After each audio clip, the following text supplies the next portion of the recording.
to switch accounts in Brawl Stars. Hello everyone, welcome back to our channel, and in this video I'm going to show you how you will be able to switch accounts in your Brawl Star account. So switching your Brawl Star account is easier than you might think. So first thing first, you need to make sure that you have linked your account to an email address or your social media platform. This step is crucial for smoothing switching between accounts.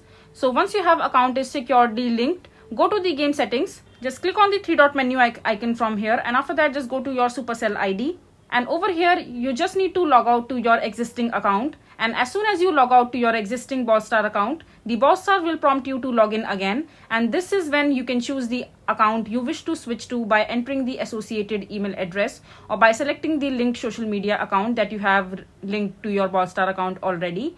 And yeah, you are now on a different Brawl Star account. So this is how simple it is to switch between accounts in your Brawl Star. I hope you find this video to be helpful. So that is it for this video. If you find this video to be helpful, make sure to hit that like button and don't forget to subscribe to our channel for more such informative videos, and I'll see you the next time.